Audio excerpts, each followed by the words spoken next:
Libya, উত্তর Korea কিংবা Iran সবাইকে পারমাণবিক খেলা শেখাতে চেয়েছিল পাকিস্তান। তলে তলে চলছিল ভয়ঙ্কর সব খেলা, কিন্তু নানা কারণে উত্তর কোরিয়া বাদে কেউ আর সেই খেলাটা শিখে উঠতে পারেনি। তখন উদ্দেশ্য ছিল পুরনো বন্ধুদের নিজের পায়ে দাঁড় করানো।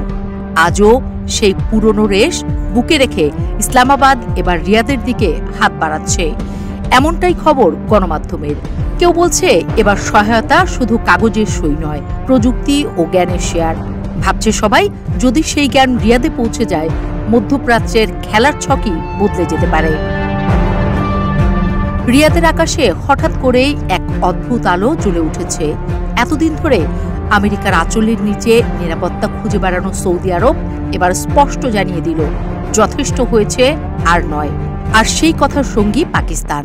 কথাটা শুনতে যতটা সাধারণ লাগছে, বাস্তবে কিন্তু আসলে পাশার দান উল্টে গেছে। যদিও চুক্তির পাতায় কোথাও পারমাণবিক শব্দটা নেই, কিন্তু সবাই জানে পাকিস্তান মুসলিম বিশ্বের একমাত্র পারমাণবিক শক্তিধর দেশ। তাই রিয়াদের সঙ্গে তাদের হাত মেলানো মানেই হল একটি অদৃশ্য ঢাল, এক অঘোষিত প্রতিরোধ। বার্তাটা সোজা, সৌদির দিকে আঘাত মানে পাকিস্তানের দিকেও আঘাত। এই প্রতীকী ঘোষণা যথেষ্ট তেল আবিব, ওয়াশিংটনের ঘুম হারাম করে দেওয়ার জন্য। আমেরিকার অবস্থাটা এখন খানিকটা বৃদ্ধ সিংহের মতো। দাঁত নখ এখনো আছে, কিন্তু ভয় দেখানোর ক্ষমতা কমে গেছে। গালফের রাজারা আর সেই আগের মতো ভরসা করছে না। ইউরোপও ধীরে ধীরে আমেরিকার কণ্ঠস্বর থেকে সরে আসছে।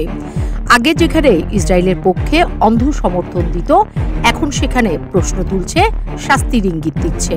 প্রধানমন্ত্রী নেতানিয়াহু নিজেই স্বীকার করেছেন, ইসরায়েল আজ এক অভূতপূর্ব কূটনৈতিক একঘরে অবস্থায় আছে। এই শূন্যতা কাজে লাগাচ্ছে রাশিয়া। ভ্লাদিমির পুতিনের দেশ অতিরিক্ত বুলি ছাড়ে না, সরাসরি হিসেব নিকেশে বিশ্বাস করে। গালফের শাসকদের কাছে এই বাস্তববাদী টানে। তারা ক্লান্ত আমেরিকার নৈতিকতার বুলি শুনতে শুনতে। বরং মস্কোর লেনদেনই এখন তাদের কাছে কার্যকর মনে হচ্ছে। ফলে সৌদি আরব দ্রুত পুরো অঞ্চলের নতুন পরিচালক হয়ে উঠছে। ইসরায়েলের ভেতরেও এখন অস্থিরতা। গাজার ধ্বংসস্তূপ থেকে বেরিয়ে আসা ছবি তাদের শক্তি নয়, দুর্বলতাই প্রকাশ করছে। সমাজে ভাঙন বাড়ছে, অর্থনীতি চাপের মুখে, আর বাইরের সমর্থন কমছে। সেনাবাহিনীর ভেতরেও অনেকে নীরবে মেনে নিচ্ছে শত্রুপক্ষকে নির্মূল করা সম্ভব নয়। এই পরিস্থিতিতে ভারতের অবস্থাও বিব্রতকর।